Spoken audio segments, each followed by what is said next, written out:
السلام علیکم۔ حیرت گدا سیریز میں جو کہانی میں آپ کے لیے لے کر آئی ہوں اس کا عنوان ہے سانپ کی چکھی دال۔ اس کی مصنفہ ہیں آسیہ رزاقی۔ اب سے نصف صدی پیشتر بیماریاں محدود تھیں۔ اگر کوئی نیا مرض سننے میں آتا تو کافی شہرت ہوتی تھی۔ ایک دیہاتی شخص کا واقعہ بھی بہت مشہور ہوا تھا۔ وہ شخص منہ اندھیرے اٹھ کر اپنی بکری کا دودھ دھوتا، گرم کر کے بچوں کو پلاتا۔ بیوی فوت ہو چکی تھی۔ اس صبح بھی اس نے دودھ نکال کر گرم کیا، بچوں کو پلایا اور بچا ہوا خود بھی پی لیا۔ سورج نکلتے نکلتے بکری اچانک مر گئی۔ اسے بہت افسوس ہوا۔ بچوں کی ماں یہی بکری تھی جو انہیں دودھ پلا کر پال رہی تھی۔ صدمے اور فکر سے بے چارے کا برا حال تھا۔ کو صبح جب اس نے دودھ نکالا تھا، بکری سیدھی کھڑی نہیں ہو پاتی تھی، لیکن اس وقت اسے دودھ دہنے کی جلدی تھی۔ اس نے خیال کیا نیند میں ہے۔ یہ کیا خبر تھی کہ بکری بیمار ہو گئی تھی۔ دوسرے دن بچوں کے جسم پر دانے نکل آئے۔ خود اس کی جلد بھی محفوظ نہ رہی، دانوں سے پھنسیاں بنی۔ مقامی جراح نے علاج کیا، پھر پھنسیاں پک کر پھوٹ گئیں، گاڑھا گاڑھا مواد خارج ہونا شروع ہوا، پھنسیاں پھوٹ کر زخم بننے لگے۔ دیہاتی بہت پریشان ہوا۔ ادھر بکری کی موت کا صدمہ، بچوں کے پیٹ بھرنے کی فکر، ادھر اس بیماری نے اسے بوکھلا کر رکھ دیا۔ جراح کے علاج سے فائدہ نہیں ہوا تو شہر جا کر حکیم کو دکھایا۔ حکیم صاحب نے بغور معائنہ اور حال سننے کے بعد کہا کہ کسی صورت ان کے معدے میں زہر پہنچ گیا، بہت گرم تاثیر والا، مگر اتنی کم مقدار میں کہ موت نہ ہو سکی۔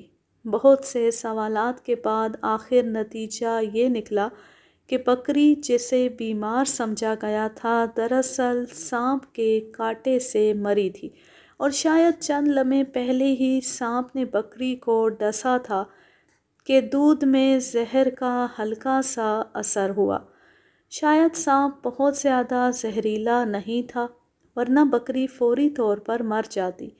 گرمی اور برسات کے دنوں میں جب سانپ بلوں سے نکلتے ہیں، دیہاتی علاقوں میں اکثر مویشیوں کا دودھ پینے کے لیے باڑے کے آس پاس چکر لگاتے ہیں۔ ممکن ہے وہ سانپ بھی بکری کا دودھ پینے کی غرض سے آیا ہو، لیکن بکری نے خوفزدہ ہو کر اسے اس کے مقصد میں کامیاب نہ ہونے دیا۔ گرمی اور برسات کے دنوں میں جب سانپ بلوں سے نکلتے ہیں تو وہ دیہاتی علاقوں میں اکثر مویشیوں کا دودھ پینے کے لیے باڑے کے آس پاس چکر لگاتے ہیں۔ ممکن ہے وہ سانپ بھی بکری کا دودھ پینے کی غرض سے آیا ہو، لیکن بکری نے خوفزدہ ہو کر اسے اس کے مقصد میں کامیاب نہ ہونے دیا، اور سانپ اپنی ازلی فطرت سے مجبور ہو کر انتقاماً اسے ڈس کر فرار ہو گیا۔ برسات کے زمانے میں سانپ کے داؤ چل بھی جاتے ہیں، اس سے پیشتر کہ مویشی سمجھ پائے کہ سانپ کہیں قریب موجود ہے۔ پچھلی ٹانگیں اس کے چکنے اور مضبوط جسم کی گرفت میں، اور تھنوں پر سانپ کا منہ۔ صبح مویشی کے تھنوں اور کمزوری کو دیکھ کر مالک ٹھنڈی سانس بھر کر اتنا ہی کہہ سکتا ہے، چل گیا وار، پی گیا سارا دودھ موذی۔ سانپ دودھ کا شائق ہوتا ہے، ایک بار منہ کو لگ جائے تو پیچھا نہیں چھوڑتا، بار بار چکر لگاتا ہے اور مویشیوں کو خوفزدہ کرتا رہتا ہے۔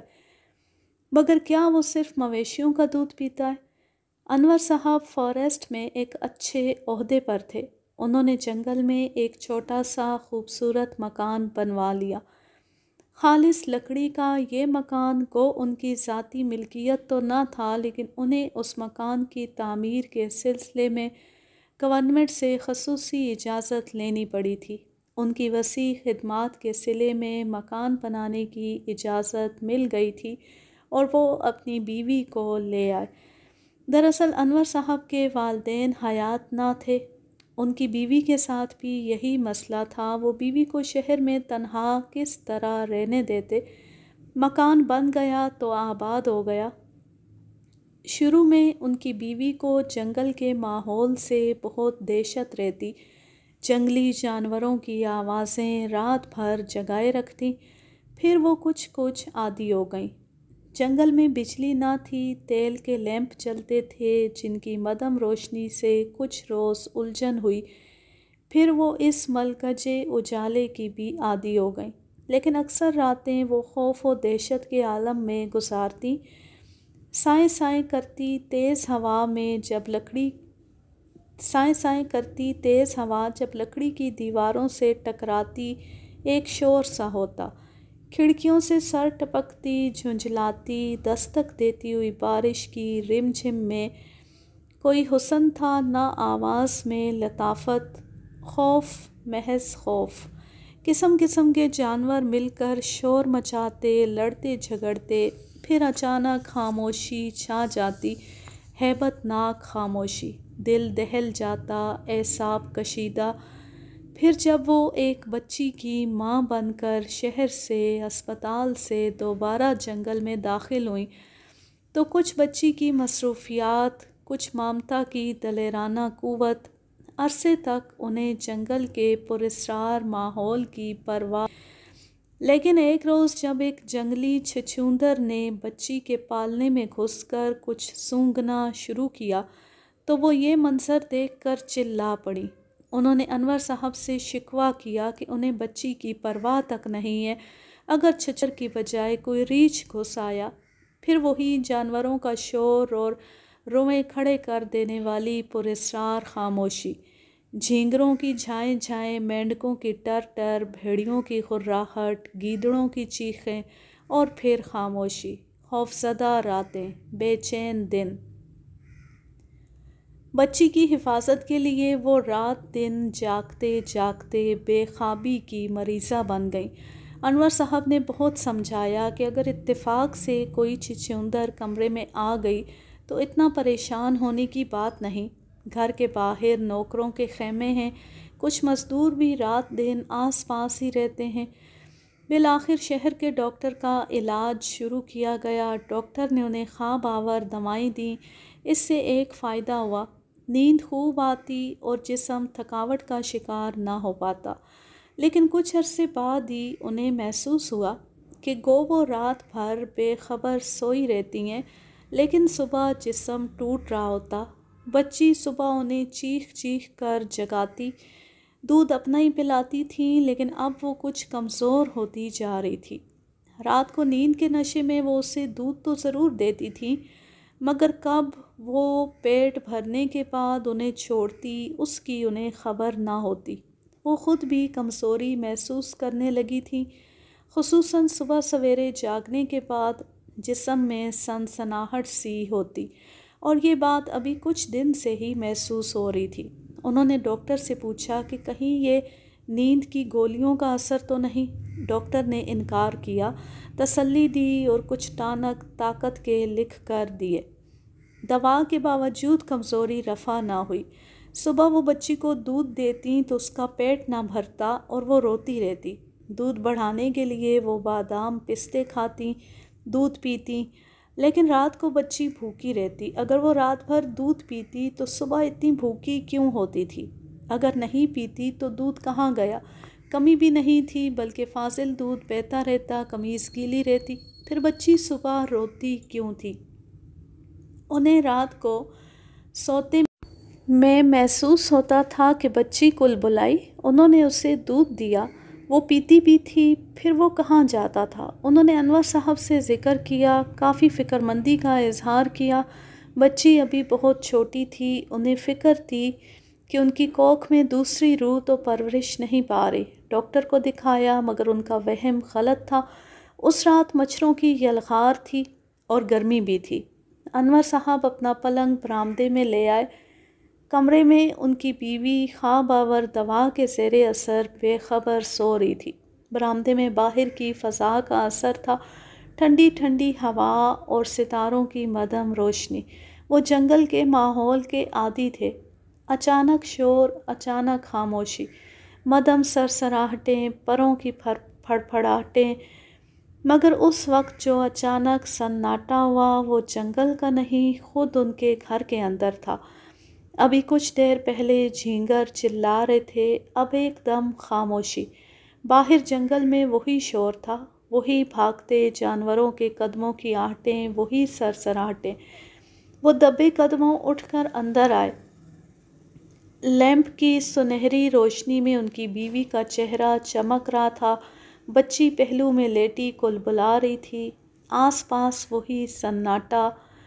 اچانک ان کی نظر بیوی کے کھلے جسم کی طرف گئی۔ انہوں نے چاہا کہ آگے بڑھ کر قمیض سے ان کا جسم ڈھانپ دیں، لیکن وہ اپنی جگہ جم کر کھڑے ہو گئے تھے۔ اوپر کا سانس اوپر ہی رہ گیا تھا۔ غالباً ابھی بچی کو دودھ دینے کے لیے انہوں نے قمیض ہٹائی تھی، اور اب انور صاحب سکتے کے عالم میں بے بسی سے اس نہایت حسین سفید سانپ کو دیکھ رہے تھے جو ان کی بیوی کے پیٹ پر لیٹا آرام سے دودھ پی رہا تھا۔ اس کی دم ان کی بچی کے منہ میں تھی، جسے وہ چسر چسر پی رہی تھی جیسے ماں کا دودھ پی رہی ہو۔ پھر وہ بے قراری سے دم کو منہ سے نکالتی اور کلبلا کر دودھ طلب کرتی۔ سانپ لہرا کر پھر اپنی دم اس کے منہ میں دے دیتا تھا۔ سانپ کا نصف جسم بیوی کے پیٹ پر اور نصف جسم بچی کے کندھے پر، دم بچی کے منہ میں۔ یہ خوفناک سین 2-3 منٹ جاری رہا۔ اچانک بچی کے ہاتھ پیر مارنے سے سانپ سرسرا کر نیچے کود گیا، شاید وہ پیٹ بھر چکا تھا۔ بیگم نے سوتے میں بچی کو تھپکا اور سینے سے لگا لیا۔ انور صاحب دم بخود کھڑے کے کھڑے رہ گئے۔ وہ رات انہوں نے کمرے میں ہی جاگ کر کاٹی۔ صبح بیوی کے ہزاروں سوالات اور عذر کے باوجود انہوں نے شہر میں مکان لے کر رہنے پر مجبور کیا۔ اسی دن انہیں شہر پہنچا دیا، لیکن کئی دن وہ سخت مضطرب رہے۔ رات کو جو ہی جھینگروں کی آوازیں بند ہوتیں وہ اٹھ جاتے، ہلکی سی سرسراہٹ ہوتی، پھر مایوس واپسی۔ وہ اس حسین فتنے کو مارنے کی ہمت نہ کر سکے، وہ جو ان کی بچی کا دودھ شریک بھائی یا بہن تھا۔ انہیں افسوس ہوتا۔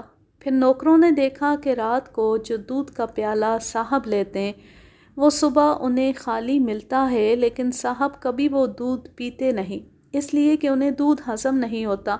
لیکن دوسرے پلنگ پر ایک مٹی کا خالی پیالہ بھی نظر آتا جس میں کبھی دہی سا لگا ہوتا۔ اس پیالے کو وہ خود دھو کر الماری میں رکھتے تھے، نوکر کو چھونے کی اجازت نہ تھی۔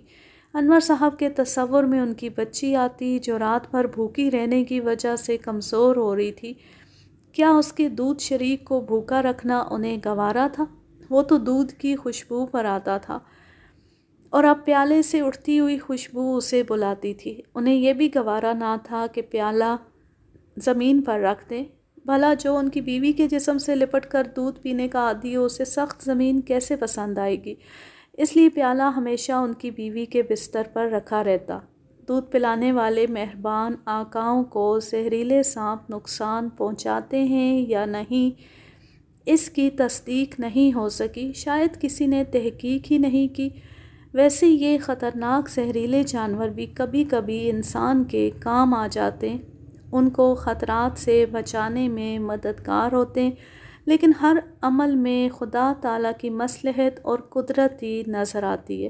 انسان اپنے رب کی مہربانیوں کی قدر نہ کرے وہ الگ بات ہے، لیکن ہر جگہ ہمیشہ وہ اپنے بندوں کی حفاظت کرتا ہے، مدد کرتا ہے۔ ایک شخص کی داستان عجیب و غریب ہے۔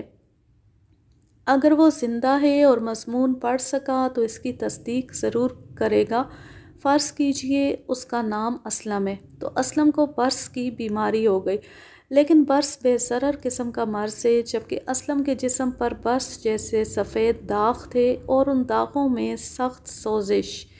کئی ڈاکٹر بدلے، کئی حکیم آزمائے، مگر نہ تو مرض کی صحیح تشخیص ہو سکی، نہ علاج سے آفاقہ ہوا۔ وہ اپنی اس انوکھی بیماری سے عاجز تو تھا ہی، داغوں کی سوزش نے اسے بے حال کر دیا تھا۔ علاج کروا کے مایوس ہو گیا۔ ایک مہربان دوست نے ایک بہت اچھے حکیم کا ذکر کیا، خود لے جا کر دکھایا۔ حکیم صاحب نے کہ وہ اپنے فن میں ماہر و یکتا تھے، کافی تفصیلی معائنہ کیا۔ کئی دن مختلف دوائیں کھلا کھلا کر رد عمل معلوم کرتے رہے، گولیاں، معجون، خمیرے، جلاب تک آزمائے۔ بالآخر ہفتے بعد سر ہلا کر بولے، اللہ کی ذات سے مایوس نہیں ہونا چاہیے، تمہارا علاج کسی انسان کے پاس نہیں، اللہ سے دعا کرو، میں بھی تمہاری تکلیف رفع ہونے کی دعا کروں گا۔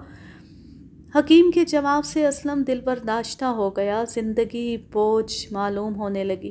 داغ ہی کیا کم تھے کہ تکلیف دہ بھی تھے اور اس پر سوزش بھی۔ لوگ اس کے قریب آنے سے کتراتے، اس کے مرض سے گھبراتے، ترس کھاتے، دوستوں نے ساتھ چھوڑ دیا، رشتہ داروں نے اس کی بیماری کا عذر کر کے ملنے سے گریز کیا۔ دنیا میں اس کا کوئی ہمدرد نہ تھا، تنہائی اور بے بسی نے اسے رلا دیا۔ شہر سے جی اکتا گیا، زندگی تلخ ہو گئی، گاؤں گاؤں مارا مارا پھرنے لگا، داغ بڑھ رہے تھے، سوزش میں اضافہ ہو رہا تھا، کوئی معالج تھا نہ کوئی دوا۔ خدا سے دعا کرتا کہ زندگی کے بوجھ سے نجات مل جائے، مگر اللہ کو ابھی اس کی موت منظور نہ تھی۔ کپڑے پھٹ گئے، پیروں میں چھالے پڑ گئے، مایوسیاں ہی مایوسیاں ہر طرف نظر آتی، زمین پر سر ٹپکتا، دیواروں سے سر ٹکراتا، مگر نہ مرض سے نجات کی صورت نظر آتی، نہ زندگی کا بوجھ برداشت ہو رہا تھا۔ ایک روز تھکا ماندہ، بھوکا پیاسا گاؤں کی مسجد میں جا پہنچا۔ عشاء کی نماز کے بعد نمازی رخصت ہو چکے تھے، مسجد میں چراغ جل رہا تھا۔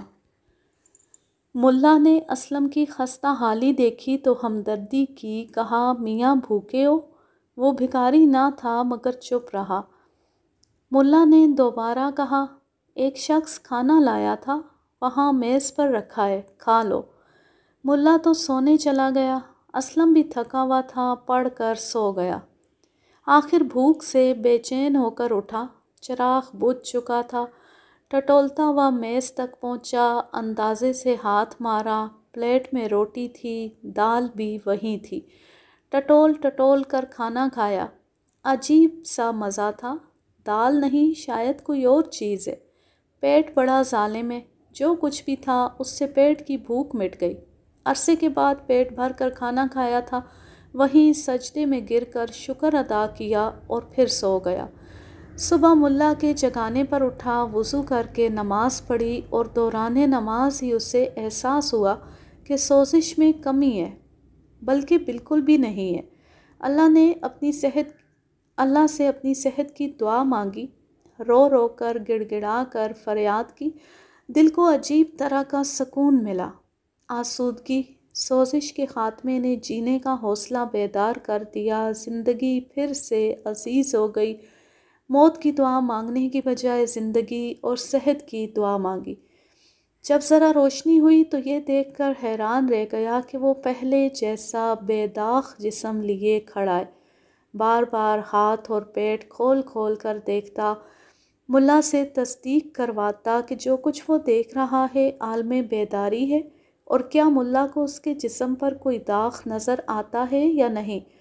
ادھر ملا اسلم کی دیوانگی پر ہی ششدر تھا، بلکہ میز پر لتھڑی ہوئی دال کو دیکھ رہا تھا۔ دال کا پیالہ دور اوندا پڑا تھا، دال میز پر بری طرح گری پڑی تھی اور چند قدم دور ایک کالا سانپ کنڈلی مارے پڑا تھا۔ ملا کی چیخ و پکار پر بھی اس نے جنبش نہ کی۔ سپیرا آیا اور اس نے اسے زندہ ہی پکڑ لیا۔ سپیرے نے معائنے کے بعد بتایا کہ سانپ کو بدہضمی ہو گئی ہے، جانے کیا کھا لیا تھا اس نے۔ اسلم کو اس سے غرض نہ تھی کہ سانپ کو بدہضمی ہوئی یا کیا ہوا، نہ اسے میز پر گری دال سے غرض تھی۔ وہ مارے خوشی کے دیوانگی میں سجدے پر سجدہ کر رہا تھا، پھر اٹھ کر بھاگا اور شہر کی راہ لی۔ وہ سیدھا ان حکیم صاحب کے گھر پہنچا جنہوں نے اس کا علاج کرنے سے معذوری ظاہر کی تھی اور اس کی شفا کے لیے دعا کا وعدہ کیا تھا، لیکن معلوم ہوا کہ وہ وفات پا چکے۔ وہاں سے ان کرم فرما کے گھر گیا جو حکیم صاحب کے پاس لے گئے تھے۔ انہوں نے گرم جوشی سے استقبال کیا، خیریت پوچھی۔ اسلم نے بیٹھتے ہوئے کہا، میں حکیم صاحب کے گھر گیا تھا، وہ زندہ نہیں ہیں، ورنہ انہیں دکھاتا کہ جس کو وہ ناقابل علاج سمجھ رہے تھے اب تندرست ہو گیا ہے۔ وہ صاحب سنجیدگی سے بولے، حکیم صاحب نے کہا تھا اللہ سے مایوس نہ ہونا، ہو نہ ہو یہ تو ہر معالج اپنے مریض سے کہتا ہے۔ اسلم نے لاپرواہی سے کہا، انہوں نے صاف ظاہر کیا تھا کہ مرض لا علاج، اس کا علاج انسان کے پاس نہیں۔ وہ صاحب جلدی سے بولے، اور انہوں نے مجھے بعد میں بتایا بھی تھا کہ تمہارا صرف ایک علاج ہے جو میرے بس میں نہیں، صرف خدا کے اختیار میں ہے، یعنی مسور کی پکی ہوئی دال سانپ کے منہ کی اگلی ہوئی کی صورت میں۔ وہ کہ یہ شخص کھا لے تو چند گھنٹوں میں نہ داغ رہیں گے نہ سوزش۔ سانپ مسور کی دال ہضم نہیں کر سکتا، لیکن تم یہ تو بتاؤ تمہارا علاج کس نے کیا، کیسے یہ معجزہ ہوا، کس دوا سے افاقہ ہوا؟ اسلم آنکھیں پھاڑے اپنے مہربان کو دیکھ رہا تھا۔ اندھیری رات میں مسجد کے ممبر کو ٹٹول کر عجیب مزے کی دال کھانا، سوزش کا فوراً رفع ہونا، سانپ کی موجودگی، بدہضمی کا شکار سانپ۔ اسلم نے اس اندھیری رات میں لا علمی میں سانپ کی کھا لی تھی اور خدا کا شکر ادا کیا تھا۔ اللہ اکبر! واقعی انسان کتنا ناشکرہ ہے، اپنے رب کی عبادت میں کوتاہی بھی کرتا ہے اور مسلسل تہی دامنی کا شاکی رہتا ہے۔ جو مانگے وہ ملتا ہی ہے، لیکن بغیر مانگے بھی رحمت الہی اپنے بندوں کی جھولی مرادوں سے پر کرتی رہتی ہے۔ کیا ہم اپنے رب کی نوازشوں کا شکر ادا کر سکتے ہیں؟ اس کہانی کا ماخذ ہے سیارہ ڈائجسٹ، نومبر سن 1976۔ اب میں لیتی ہوں آپ سے اجازت، جہاں رہیں خوش رہیں، شاد و آباد رہیں، ہنستے مسکراتے رہیں۔ اللہ حافظ، اللہ نگہبان۔